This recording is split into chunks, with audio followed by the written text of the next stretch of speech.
Bonjour à tous, c'est un nouveau chasseur de trolls. Alors aujourd'hui, on va décocher une nouvelle flèche à ce troll qui le mérite bien. Je parle bien sûr de dissidence d'État.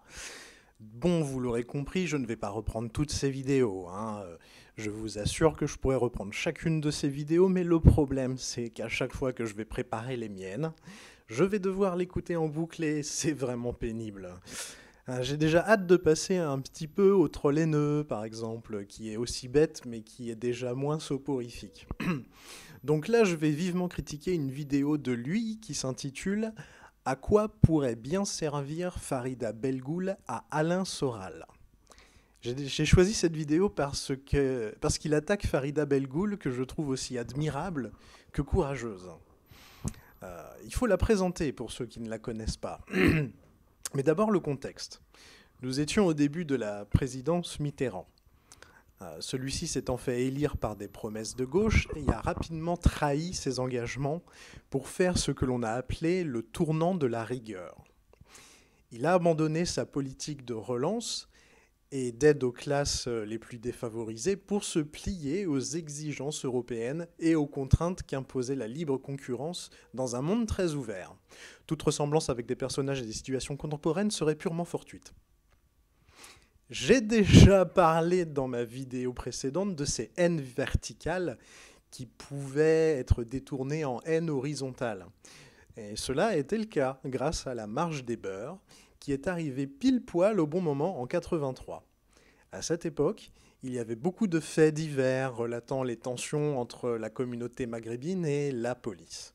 Et c'est ainsi qu'est née spontanément et de façon non structurée la marche des beurs.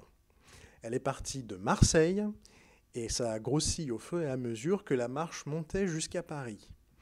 Entre-temps, des membres du PS ont aussi, dans la marche des beurs, fait quelque chose comme 100 mètres devant les caméras, par-ci, par-là, en fait. Juste histoire d'être filmé, en fait, par la télévision. Et en tout cas, ça a été un gros succès populaire auprès des Français, hein. Et en plus de ça, des associations ont fait écho de tout ça avec les médias. Bon. Le seul problème, c'est que ce mouvement qui paraissait libre et populaire a été réceptionné à l'arrivée par la gauche, le Parti socialiste. Et bien sûr, la couverture média était telle qu'elle a fait oublier la politique présidentielle pendant un bon bout de temps. En fait, ça a sauvé Mitterrand dans le début de sa présidence. Alors, petite parenthèse.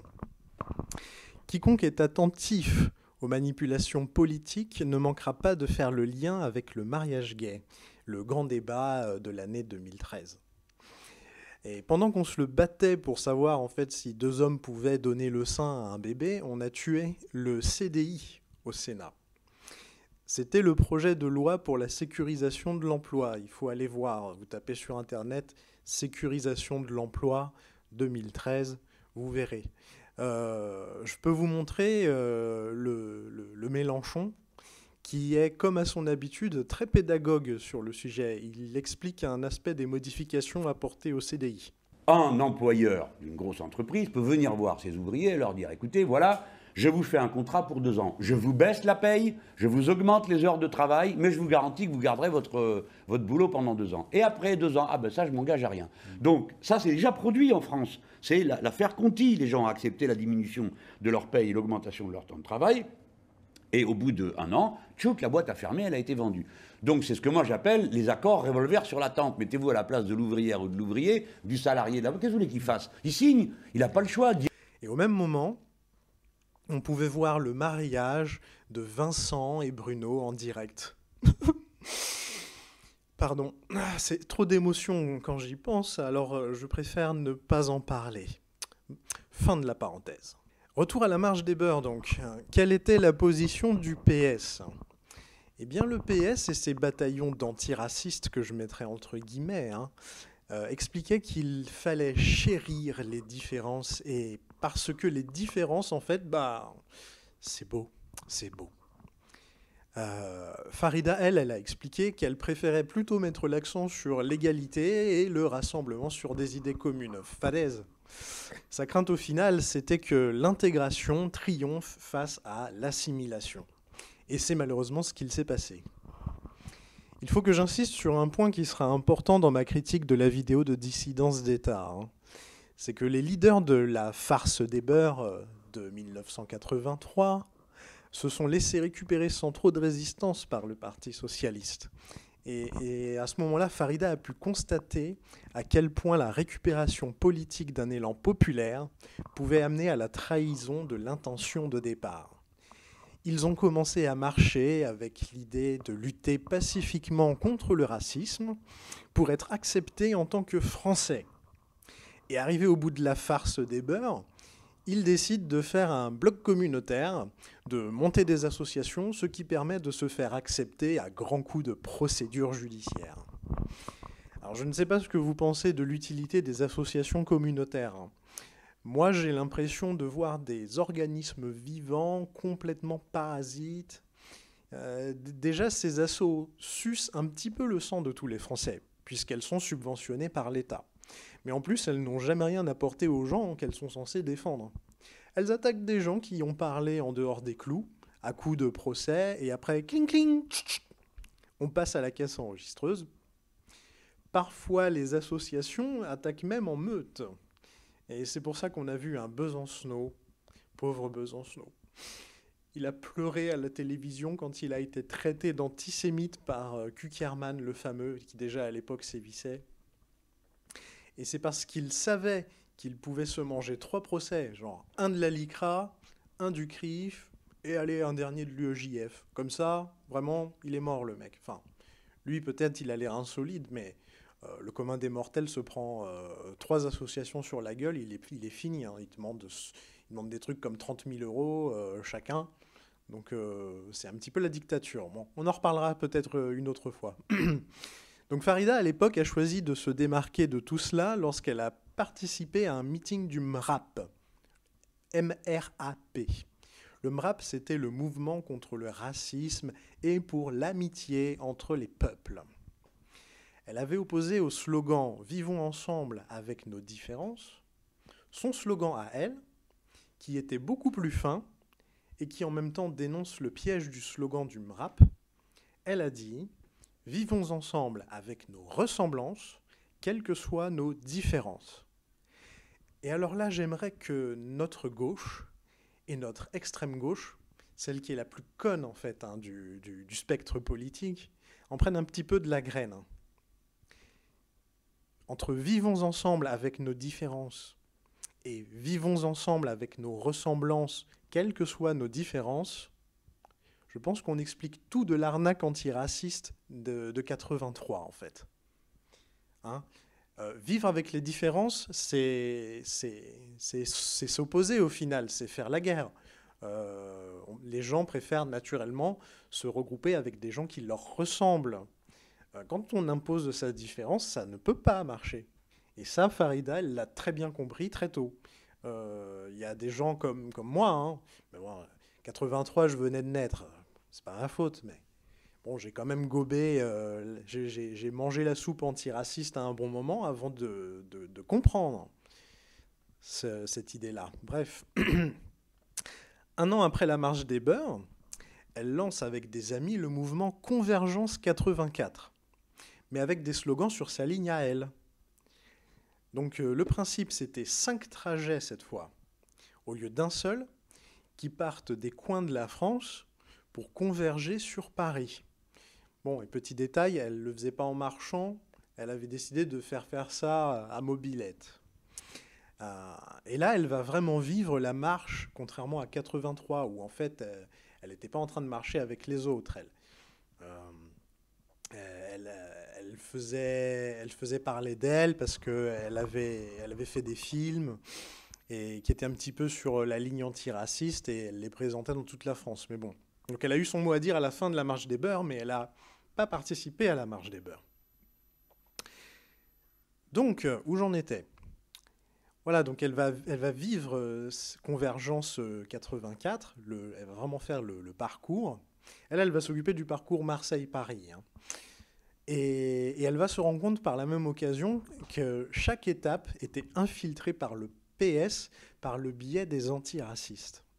Parce qu'il faut bien comprendre, chaque étape reposait sur l'accueil des participants par les locaux des associations antiracistes qui verrouillaient les débats et empêchaient les rencontres avec les Français à chaque étape, en fait. Elle était comme dans un circuit fermé, et c'était pas du tout le but.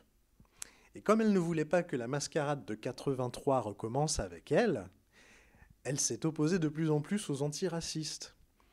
Du coup, il y a eu division parmi les organisateurs de Convergence 84 contre les antiracistes, mais à l'intérieur même du groupe de leaders de Convergence 84, il y a eu des dissensions. Il y avait ceux minoritaires qui voulaient écarter les antiracistes pour garder le mouvement indépendant, et ceux qui ne voulaient pas se les mettre à dos. Et finalement, les antiracistes seront écartés, et Farida obtiendra de prononcer le discours de clôture place de la République.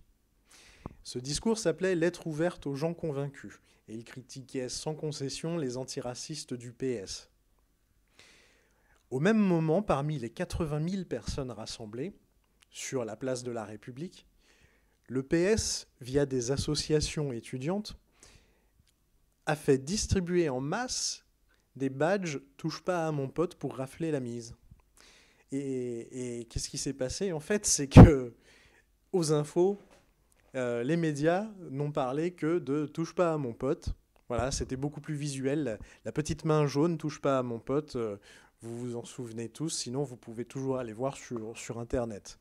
Et c'est là, à mon sens, la véritable tragédie, parce que malgré la volonté de la part de Farida et ses amis de garder le mouvement intègre, par cette ruse, cette attitude déloyale du PS, aux yeux du grand public, la marche et Convergence resteront pour toujours, devant l'histoire, une initiative de jeunes du PS.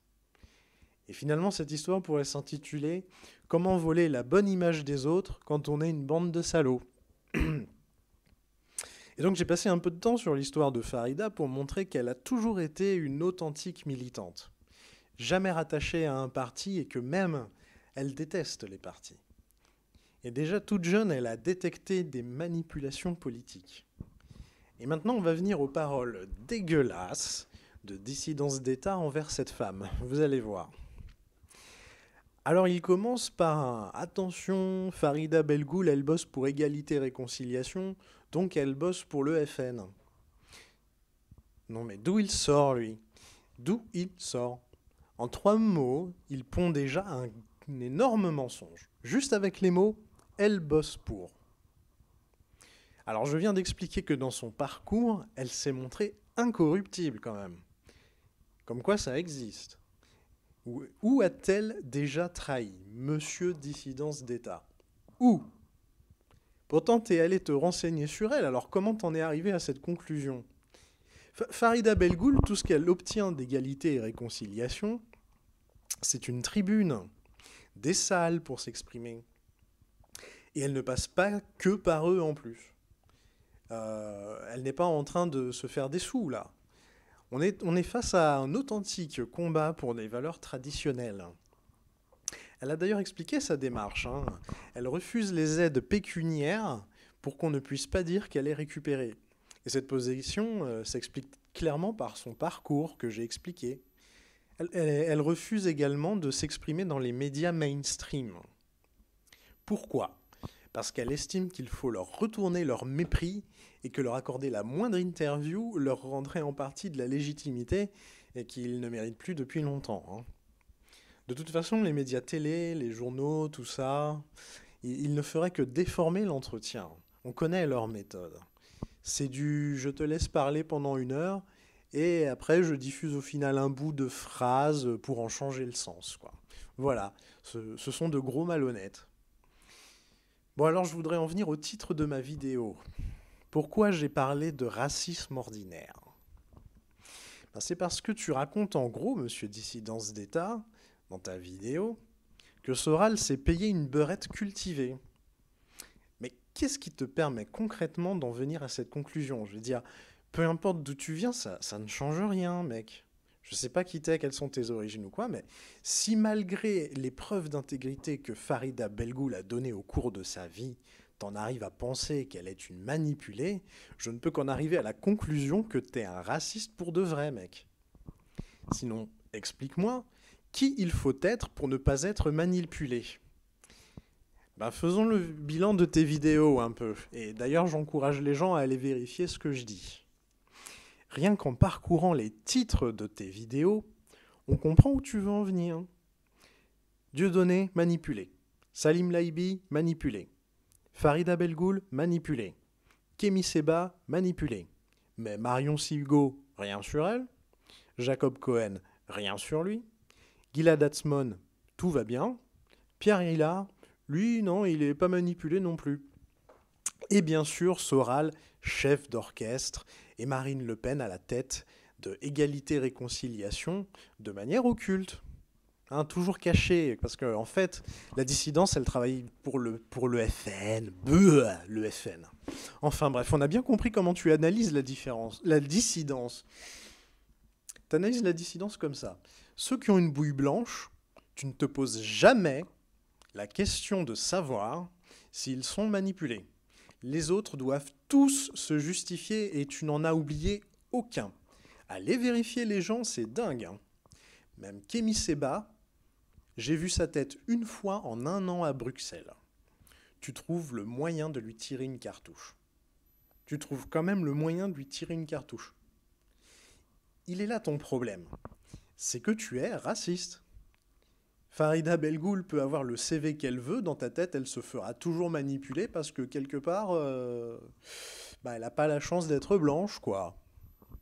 C'est du pur racisme de gauche, ça. Hein. Le racisme des antiracistes, en général, c'est le même principe. C'est-à-dire, ils traitent les gens honnêtes de racistes toute la journée, mais ils se croient eux-mêmes supérieurs aux basanés. C'est-à-dire, le basané a beau leur expliquer que, en fait, non, ça va, personne nous casse la gueule dans la rue, je bosse pas plus, pas moins qu'un Français de souche, j'ai eu l'occasion de faire des études, personne ne m'en empêche. C'est pas rose tous les jours, mais au niveau du racisme, ça va.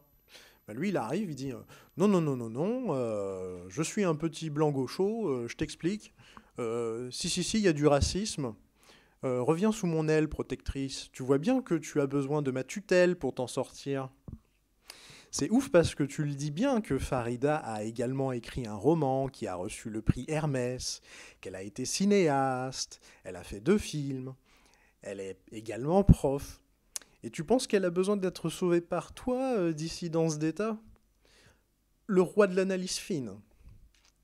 Moi, je dis que si elle est miséricordieuse, elle te lâchera une pièce. Voilà. Voilà. Moi, quelqu'un comme Farida Belgoul, elle peut juste jeter une pièce. Voilà. À votre bon cœur. Non, désolé, mais moi, j'admire cette femme. C'est un exemple. C'est pas un mouton, cette femme. Je m'arrête là-dessus et je m'adresse aux gens intelligents, moi. Donc, avec ce que j'ai dit, les gens ont ce qu'il faut pour comprendre mon propos. Donc, on va passer à la suite. Alors, il faut savoir que Farida Belgoul s'occupe d'une association appelée REID. R-E-I-D. C'est Remédiation éducative individualisée à domicile. Cette association propose des cours à des jeunes qui ont été éjectés du circuit scolaire. Et toi, dissidence d'État, qu'est-ce que tu dis encore sur elle? Ben, on va voir ça. Alors, Farida, qui est quand même la fille de parents qui ne savaient ni lire ni écrire le français, est devenue écrivain et prof. Elle a vu sa fille qui était scolarisée, incapable d'écrire correctement le français, alors que sa mère est prof et écrivain. Donc du coup, qu'est-ce qu'elle a fait pour ses 2 fils? Elle les a déscolarisés pour s'occuper d'eux. Et c'est là quelque chose que tout le monde ne peut pas se permettre, autant du point de vue du temps que ça peut prendre, que de la qualité de l'enseignement que ça demande. Mais elle a des avantages pour faire ça, mais bon, quand même, ça a dû lui demander beaucoup d'efforts, c'est un sacrifice. Mais toi, tu es choqué 2 fois par ça. Parce que pour toi, c'est grave que ce soit une prof qui fasse ça, et en plus, c'est grave parce que c'est une prof qui critique le système d'éducation alors qu'elle devrait le défendre. Un prof qui défendrait une école qui n'apprend plus aux élèves à écrire correctement, tes limites quand même, hein. Bon, ok, à la limite, je laisse les gens avoir leur opinion là-dessus, mais en tout cas, elle a bien le droit de le faire, d'autant plus que c'est pour préserver ses gosses à elle de la médiocrité. Elle n'est pas hors la loi non plus que je sache. Bon, et donc tu dis qu'en plus, elle a lancé les JRE pour retirer les enfants des autres de l'école. Alors là, on s'arrête 2 secondes. Il va falloir t'expliquer un peu tout ça d'ici dans ce détail, puisqu'il faut faire tout le travail pour toi. J'ai l'impression que tu fais très mal tes devoirs, hein. Oui, je vais employer envers toi ce petit paternalisme de gauche pour que tu sentes un peu ce que ça fait. Donc mon petit d'ici, on va t'appeler d'ici. Les JRE ont été lancés en opposition aux journées ABCD de l'égalité, qui vient de la triplette maçonnique, féministe et lesbienne, gay, bitrans, le fameux LGBT. Le but de l'ABCD de l'égalité, c'était qu'une fois par mois, des gens d'associations viennent expliquer à des prépubères, c'est-à-dire des enfants qui ne savent pas encore à quoi servent leurs zizi et leurs zézettes, hein, que en fait, les garçons peuvent jouer à des jeux de filles et que les filles doivent jouer à des jeux de garçons. J'ai bien dit, les garçons peuvent jouer à des jeux de filles et les filles doivent jouer à des jeux de garçons. C'est tiens ma petite, je t'offre un G.I. Joe. Joue à la guerre, comme ça quand tu seras grande, tu auras compris que toi aussi tu peux faire des métiers de garçon. Tout ça est évidemment accompagné d'une batterie de livres et de dessins animés dont les célèbres dénoncés ont été Papa porte une robe et Le baiser de la lune, dessin animé qui raconte une histoire de 2 poissons homosexuels. Comme introduction à la sexualité, on fait mieux quand même. Je tiens à vous passer un extrait du baiser de la lune pour que vous puissiez juger si ça s'adresse à des lycéens. On est vraiment face à des enfants là, hein. Tiens, la vieille Agathe attend encore son prince. Charmant. Ce soir, j'irai rejoindre mon soleil en bateau. La lune est folle d'être tombée amoureuse du soleil. Agathe, pour une chatte, elle est drôlement gentille, même si elle raconte de vieilles histoires de princes et de princesses. Cette nuit, j'ai rencontré Léon, le poisson-lune, et il m'a fait briller comme un soleil. Mais je ne dois pas être tombé amoureux de lui, car il ne ressemble vraiment pas à une princesse. Alors Vincent Payon et Najat Vallaud-Belkacem sont venus en personne expliquer à la maternelle de Villeurbanne, face aux caméras de BFM TV, comment ça allait se passer. Donc Payon, ministre de l'Éducation nationale, hein, franc-maçon, et sa complice Belkacem, féministe de la pire espèce. Laissez-moi vous expliquer de leur manière de penser. Déjà, il y a hiérarchisation des activités traditionnellement attribuées aux hommes et aux femmes. C'est genre « Ma pauvre petite Sophie, rêver d'avoir des enfants et les éduquer, c'est nul. Tu as beaucoup mieux à faire. Va faire des maths. Laisse cette basse besogne à ton amoureux. T'inquiète pas, si au début il ne veut pas le faire, on va s'arranger pour le faire jouer à la poupée très tôt. Du coup, il va te laisser la place. Oui, mais Nadjat, moi ça m'ennuie les maths. T'es sûre que je suis obligée ? Bien sûr, ma petite. Pense à toutes ces femmes qui voulaient au plus profond d'elles-mêmes devenir ingénieures, mais qui, à cause de l'oppression masculine, croyaient qu'elles ne pouvaient pas le faire. Tu as le devoir de choisir parmi tous ces métiers réservés aux garçons pour montrer l'exemple à tes sœurs. D'accord, Najat. Dans ce cas, j'aimerais bien devenir déménageur. Alors déjà, ma petite, on dit déménageuse. Et non, tu m'as mal comprise. Ce métier-là, tu peux leur laisser. Comme le métier d'éboueur, comme le métier de maçon. Bref, tous les trucs durs en fait. Allez, maintenant je te reprends ta poupée. Parce que si tu joues à la poupée, c'est parce que tu as des vilains stéréotypes qui te font bobo à la tête. À la place, je te donne des petits soldats et des petites voitures. Bref, vous l'aurez compris, il n'y a aucune idée d'égalité là-dedans. Oubliez ça. Non, non, non. Le problème de Najat, c'est qu'elle ne supporte pas que les garçons et les filles aient des goûts différents. Elle pense que la société patriarcale force les goûts des filles dans un sens, alors elle veut soigner les filles en forçant leur goût dans l'autre sens. Et comme on ne peut pas totalement forcer les filles à devenir des garçons, alors on pousse les garçons vers des comportements de filles. Et c'est là que le lobby LGBT peut filer un coup de main, bien sûr. Regarde mon petit Lucas, tu vois la dame là-bas? En fait, c'est un monsieur qui est habillé en homme. Ah bon, Nadjat? Mais pourquoi il fait ça? Parce que c'est rigolo. Et puis, lui, il aime bien s'habiller comme ça. Ça n'a rien d'anormal, tu sais. Il y a beaucoup de messieurs qui s'habillent en femmes. Il y a même des messieurs qui sont amoureux d'autres messieurs. Ah bon, Nadjat? Bien sûr! Si ça se trouve, toi aussi tu aimes les garçons.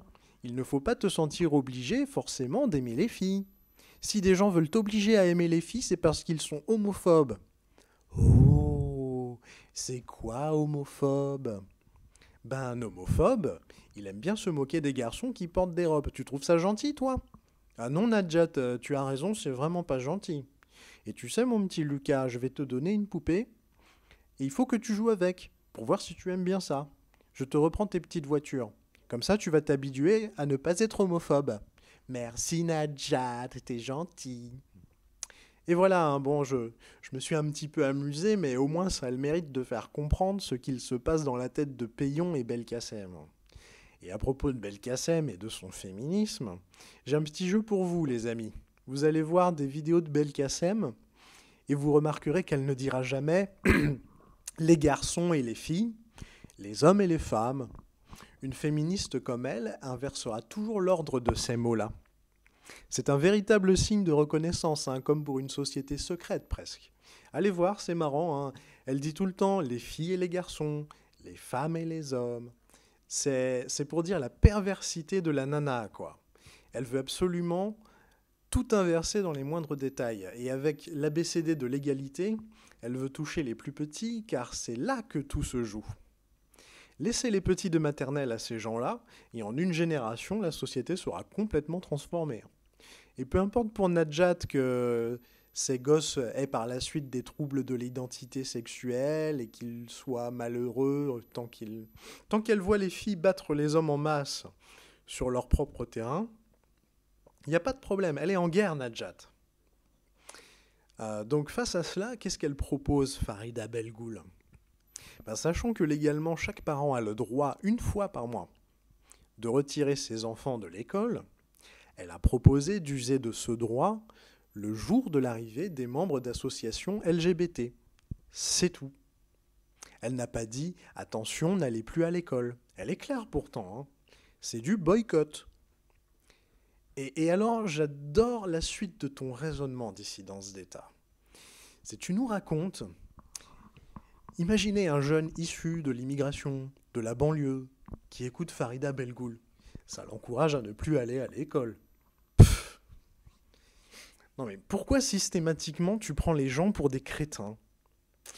Tu prétends que Farida Belgoul pousse par un discours technique des populations qui ne sont pas assez intelligentes pour le comprendre à abandonner l'école. Mais t'es un pur raciste, c'est incroyable. T'es la pire race de racistes. Ta démarche, c'est Farida vous parle avec des mots que vous ne pouvez pas comprendre. Heureusement, je suis là dans le rôle de Papa Gaucho. Alors, avec mon super pouvoir que j'ai nommé la technique ancestrale de la main paternaliste, je peux vous sauver. Moi, je suis antiraciste et je vous aime, même si vous êtes bête. Ne laissez pas de discours techniques et émancipateurs entrer dans votre petite caboche. Vous ne pouvez pas les comprendre et vous n'en feriez que des conneries. Papa Gaucho! Non, là, j'aimerais bien le voir en conférence face à la banlieue dissidence d'État. Je lui dirais allez, vas-y, répète devant tous ces gens ce que tu as dit vers la fin de ta vidéo. Parce que c'est un discours qui n'est pas adapté à la population auquel il est adressé. C'est comme si on apprenait des cours de maths terminale à quelqu'un qui est à la communale. Voilà. Le gars en face, il va pas, le petit jeune, il va pas comprendre. Il va pas comprendre parce qu'il n'est pas prêt. Voilà. C'est ça qui est désastreux. Alors donc, si vous habitez la banlieue, je vous en prie, allez remercier chaleureusement Dissidence d'État pour sa bienveillance envers vous. Allez, j'arrête parce que je dois garder une dernière flèche pour ton petit cul. Celle-là, c'était la deuxième. J'espère qu'elle t'aura fait bien mal parce que c'est grandement mérité. On ne touche pas à Farida Belgoul. C'est une femme admirable et tu ne mérites même pas qu'elle s'adresse à toi. D'ailleurs, connaissant l'importance de son combat, elle a bien d'autres chats à fouetter, hein. Et moi, comme je suis pas important, ben, j'ai décidé de faire le sale boulot et de te mettre une grande claque derrière la tête. Bam! Ah mais... Ah, je viens de faire une connerie là, merde. La boulette. J'ai baissé ma garde. J'ai dit que je te mettais une claque derrière la tête pour Farida Belgoul. Maintenant, tu vas pouvoir faire une vidéo pour expliquer comment je me fais manipuler par Farida Belgoul. Non, mais c'est vrai que je suis pas tout blanc, hein, donc ta théorie se tient. Ah, donc bien joué, Dissidence d'État. Tu es vraiment le fin du fin. Tu es vraiment le gratin des analystes politiques. Allez, salut le troll, à très bientôt. Et je vous dis au revoir à tous pour la dernière vidéo où je vais m'occuper du cas de dissidence d'État. Vous verrez, ça devrait être pas mal. Allez, salut, bye bye.